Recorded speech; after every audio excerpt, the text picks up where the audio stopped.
에스겔 7장과 8장입니다. 주님께서 나에게 말씀하셨다. 너 사람아, 이스라엘에게 전하여라. 나 주 하나님이 이스라엘 땅을 두고 말한다. 끝이 왔다. 이 땅의 사방 구석구석에 끝이 왔다.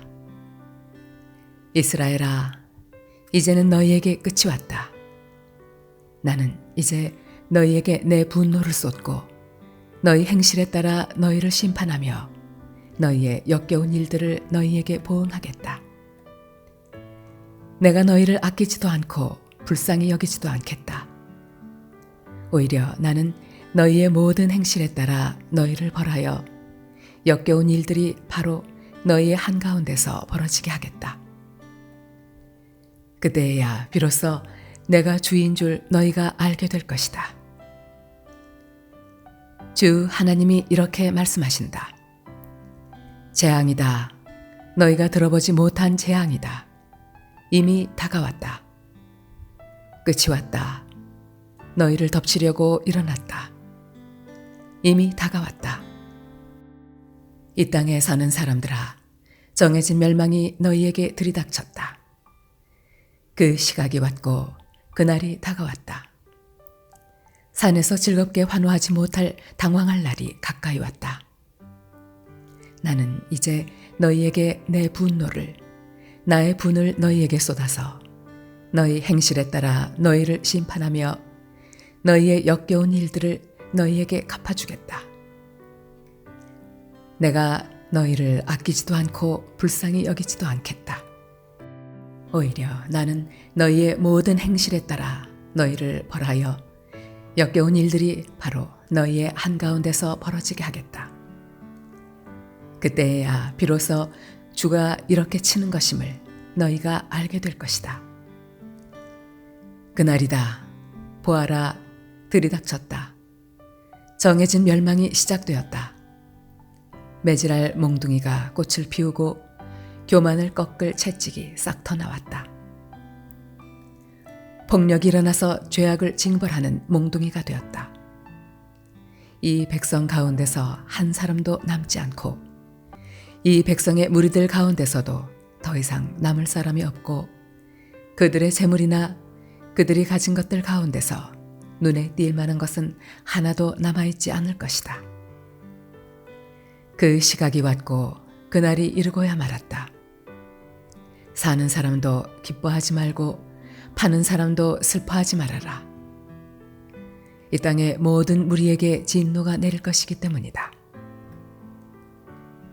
반 사람이 아직 살아있다 하여도 팔린 것을 되찾으려고 돌아갈 수가 없을 것이니 이 땅의 모든 무리에게 보여준 묵시는 돌이킬 수가 없기 때문이다. 죄를 짓고서는 어느 누구도 자기 목숨을 굳게 부지할 수가 없다. 그들이 나팔을 불고 모든 장비를 갖춘다 하여도 전쟁에 나갈 사람이 아무도 없는 것은 내 진노가 이 땅의 모든 무리에게 미쳤기 때문이다. 거리에는 전쟁이 있고 집안에는 전염병과 기근이 있다. 들녘에 있는 사람은 칼에 찔려 죽고 성읍 안에 있는 사람은 기근과 전염병으로 죽는다. 더러는 살아남아서 계곡에서 놀란 비둘기처럼 산으로 피하겠지만 저지른 죄를 생각하며 슬피 울 것이다. 사람들은 모두 손에 맥이 풀리고 무릎을 떨 것이다. 굵은 베옷을 입고 두려워서 온몸을 떨 것이다. 모든 얼굴에는 부끄러움이 가득할 것이요 모든 머리는 대머리가 될 것이다. 그들은 은을 길거리에 내던질 것이며 금을 오물 보듯 할 것이다. 내가 진노하는 날에 은과 금이 그들을 건져줄 수 없을 것이다. 은과 금이 그들의 마음을 흡족하게 못하고 허기진 배를 채워주지 못할 것이다. 오히려 은과 금은 그들을 걸어서 넘어뜨려 죄를 짓게 하였을 뿐이다.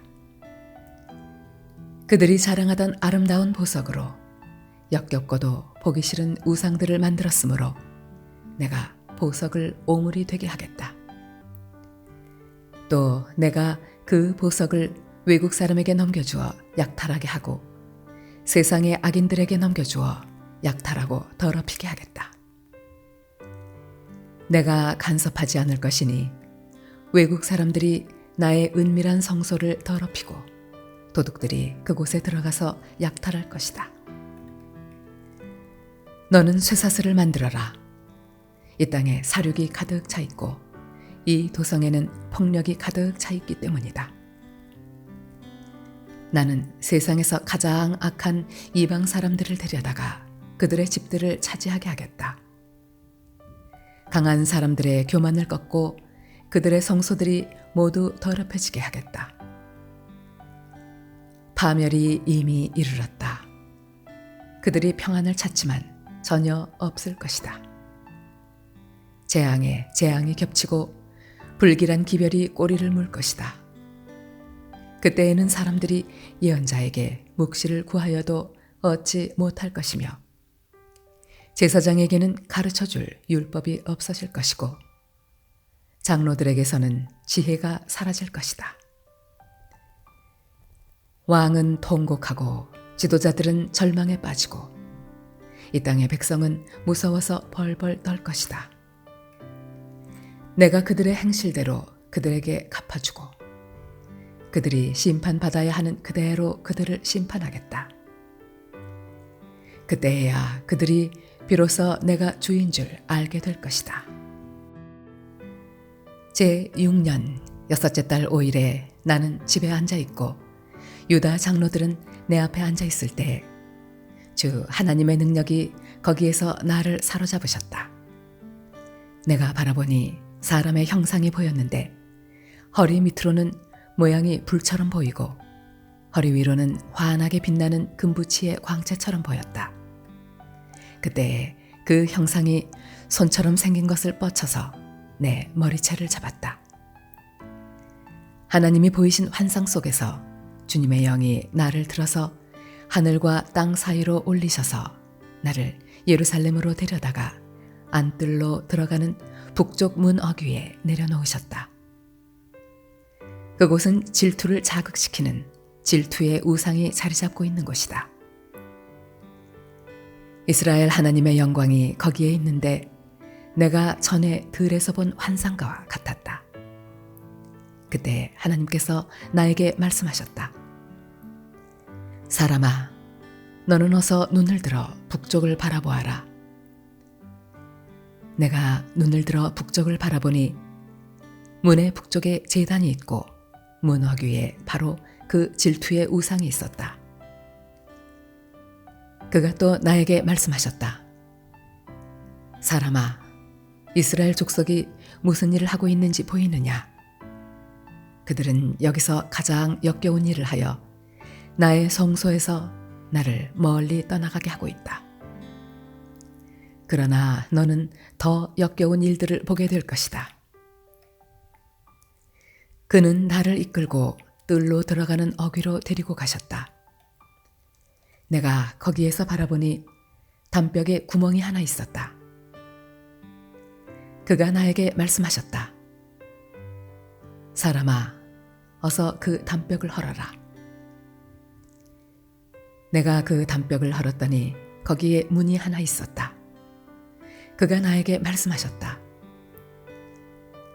너는 들어가서 그들이 거기서 하고 있는 그 흉악하고 역겨운 일들을 보아라. 내가 들어가서 보니 놀랍게도 온갖 벌레와 불결한 짐승들과 이스라엘 족속의 모든 우상이 담벽 사면으로 돌아가며 그려져 있었다. 그런데 이스라엘 족속의 장로들 가운데서 70명이 그 우상들 앞에 서 있고 사반의 아들 야사냐는 그들의 한가운데 서 있었다. 그들은 각각 손에 향로를 들고 있었는데 그 향의 연기가 구름처럼 올라가고 있었다. 그가 나에게 말씀하셨다. 사람아, 너는 이스라엘 족속의 장로들이 각각 자기가 섬기는 우상의 방에서 그 컴컴한 곳에서 무슨 일을 하고 있는지 보았느냐? 그들은 주님께서 우리를 돌보고 있지 않으시며 주님께서 이 나라를 버리셨다고 말하고 있다. 그가 나에게 말씀하셨다. 너는 그들이 하고 있는 더 역겨운 일을 보게 될 것이다. 그리고 나서 그는 나를 주님의 성전으로 들어가는 북문 어귀로 데리고 가셨다. 그런데 이것이 웬일인가? 그곳에는 여인들이 앉아서 담무스신을 애도하고 있지 않은가? 그가 나에게 말씀하셨다. 사람아, 너는 잘 보았느냐? 이것들보다 더 역겨운 일을 또 보게 될 것이다. 그가 나를 주님의 성전 안뜰로 데리고 가셨는데 주님의 성전 어귀에 바로 그 현관과 제단 사이에 사람이 25명이나 있었다. 그들은 주님의 성전을 등지고 얼굴을 동쪽으로 하고 서서 동쪽 태양에게 절을 하고 있었다. 그가 나에게 말씀하셨다. 사람아, 네가 잘 보았느냐? 유다 족속이 여기서 하고 있는 저렇게 역겨운 일을 작은 일이라고 하겠느냐? 그런데도 그들은 온 나라를 폭력으로 가득 채워놓으며 나의 분노를 터뜨리는 일을 더하였다. 그들은 나뭇가지를 자기들의 코에 갖다 대는 이교 의식까지 서슴지 않고 하였다. 그러므로 나도 이제 내 분노를 쏟아서 그들을 불쌍히 여기지도 않고 조금도 가엾게 여기지도 않겠다. 그들이 큰 소리로 나에게 부르짖어도 내가 그들의 말을 듣지 않겠다.